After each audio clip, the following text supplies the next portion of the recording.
अरे बेटी, तुम तो पढ़ी लिखी लगती हो, फिर ये मटके क्यों बेच रही हो? आखिर क्यों राधा डॉक्टर बनने के बाद भी मटके बेच रही थी?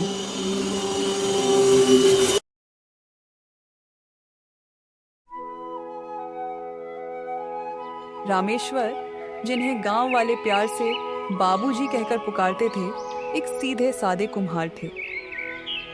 वह घड़े बनाते और पास के बाजार में उन्हें बेचकर घर का गुजारा करते।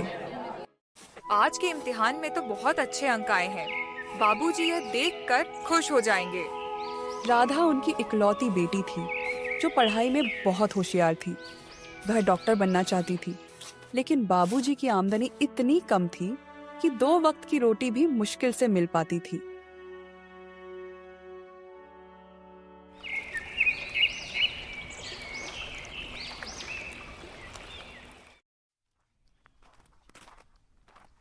अगली सुबह बापूजी घड़े बनाने के लिए मिट्टी लेने एक झील के पास आए थे। चलो, आज के लिए इतनी मिट्टी बहुत है, अब मैं चलता हूँ। फिर बापूजी घर की ओर निकल पड़ते हैं और वह देखते हैं कि राधा अपने स्कूल से आ रही होती है, मगर न जाने आज वह उदास लग रही होती है। बेटी राधा, आज तुम इतनी उदास क्यों लग रही हो? पिताजी, आज मेरा स्कूल में आखिरी दिन था और प्रिंसिपल सर ने कहा है कि आगे की पढ़ाई के लिए मुझे शहर जाना पड़ेगा, मगर इतने पैसे कहाँ से आएंगे? बस इतनी सी बात। बेटी, तू चिंता मत कर, तेरा सपना जरूर पूरा होगा। अभी तेरे पिताजी जिंदा है ना, तू बस पढ़ाई पर ध्यान दे, पैसे की चिंता मत कर। वह समझ गई थी कि उनके पिता के लिए जो छोटी सी बात है, कहने में भी कितना बड़ा झूठ छिपा है। उस झूठ की कीमत उन्हें अपनी मेहनत और त्याग से चुकानी थी, ताकि उनकी बेटी के सपने पूरे हो सकें।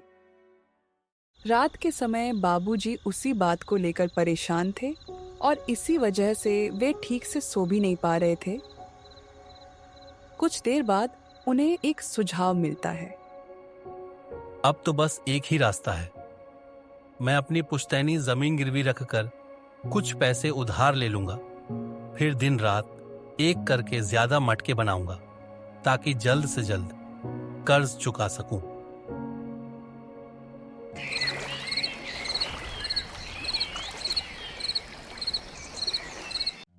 अगली सुबह बाबूजी जमीन के कागज लेकर बल्लू सेठ के पास जाने लगते हैं। उनके कदम भारी थे, मानो वे सिर्फ जमीन नहीं बल्कि अपने पुरखों की इज्जत गिरवी रखने जा रहे हों।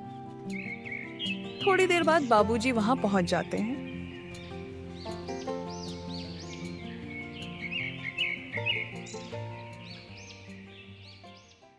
बल्लू साहब, मुझे अपनी बेटी की पढ़ाई के लिए कुछ पैसे उधार चाहिए थे। इसके बदले में मैं अपनी जमीन गिरवी रखने आया हूँ। अरे बाबूजी, जमीन गिरवी रखने की कोई जरूरत नहीं है। आपकी बेटी हमारी बेटी है, पढ़ाई करके गांव का ही भला करेगी। बल्लू साहब ने बाबूजी को पैसे दिए, लेकिन वह थोड़े कम थे। मगर बाबूजी को कोई शिकायत नहीं थी। उन्हें अपनी मेहनत पर पूरा विश्वास था कि बाकी की कमी वे दिन रात एक करके और मटके बनाकर पूरी कर लेंगे।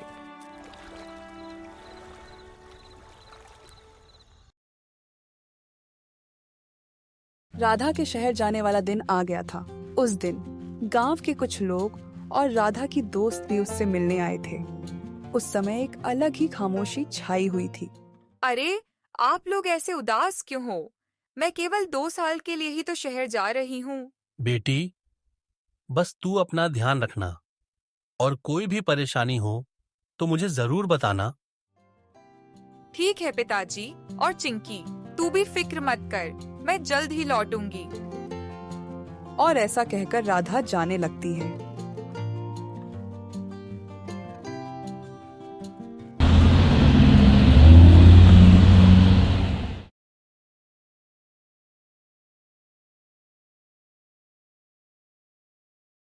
तीन साल बाद राधा पढ़ाई करके अब शहर के सबसे बड़े अस्पताल में डॉक्टर बन चुकी थी। मैम, उस पेशेंट की तबीयत अब पहले से ठीक है। ये तो अच्छी बात है। मैंने जो दवाइयाँ बताई हैं उसे समय पर देते रहना। Ma'am, this patient's blood test report has arrived. Okay, what's the report? Show मी। राधा के पास अब समाज में इज्जत के साथ साथ एक बड़ी जिम्मेदारी भी आ चुकी थी, और इस जिम्मेदारी में उसे अपने गांव और अपने पिता का त्याग साफ दिखाई देता था। उधर गांव में अपनी बेटी की इस कामयाबी की कहबर सुनकर बाबूजी का सिर गर्व से ऊंचा हो चुका था। रामू, वो देख बाबूजी जा रहे हैं। हाँ भाई, जा तो रहे हैं। सुना है इनकी बेटी शहर के सबसे बड़े हॉस्पिटल में डॉक्टर है। अच्छा, तो वो इनकी बेटी है? बाबूजी जहाँ कहीं भी जाते लोग उनकी चर्चा करने लगते। राधा ने बाबूजी के लिए एक अच्छा घर भी बनवा दिया था, मगर इन सबसे ज्यादा खुशी राधा के कल घर आने की थी।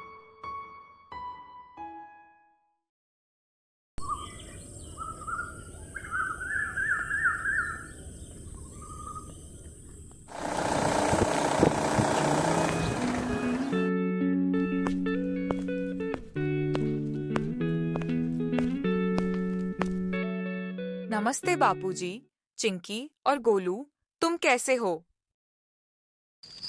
मगर सबके सब वहाँ चुप रहते हैं। अरे आप सब रो क्यों रहे हैं? हम रो नहीं रहे डॉक्टर साहिबा, वो तो हमें जुकाम हुआ है। हाँ बाबूजी, वरना हम राधा के लिए थोड़ी रोएंगे। चिंकी, तू फिर शुरू हो गई।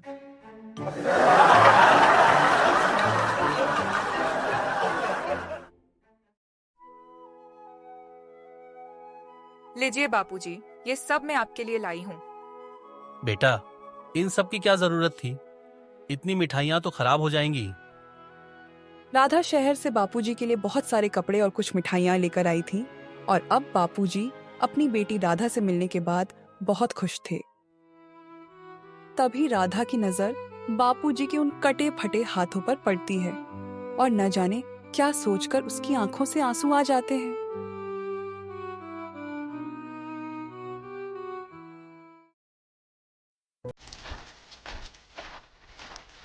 एक दिन एक मुसाफिर जा रहा था, तभी वह मटके की दुकान देखता है। अरे बेटी, तुम तो पढ़ी लिखी लगती हो, फिर ये मटके क्यों बेच रही हो? मैं तो बस ये महसूस करना चाहती हूँ कि मेरे बापूजी ने मुझे डॉक्टर बनाने के लिए कितनी तकलीफें सहकर एक एक पैसा जोड़ा होगा, और इतनी बड़ी बात बापूजी ने उस दिन मुझसे छुपा ली थी। बेटी राधा, आज तुम इतनी उदास क्यों लग रही हो? पिताजी, आज मेरा स्कूल में आखिरी दिन था और प्रिंसिपल सर ने कहा है कि आगे की पढ़ाई के लिए मुझे शहर जाना पड़ेगा, मगर इतने पैसे कहाँ से आएंगे? बस इतनी सी बात। बेटी, तू चिंता मत कर, तेरा सपना जरूर पूरा होगा। अभी तेरे पिताजी जिंदा है ना, तू बस पढ़ाई पर ध्यान दे, पैसे की चिंता मत कर। वह समझ गई थी कि उनके पिता के लिए जो छोटी सी बात है, कहने में भी कितना बड़ा झूठ छिपा है। उस झूठ की कीमत उन्हें अपनी मेहनत और त्याग से चुकानी थी, ताकि उनकी बेटी के सपने पूरे हो सके।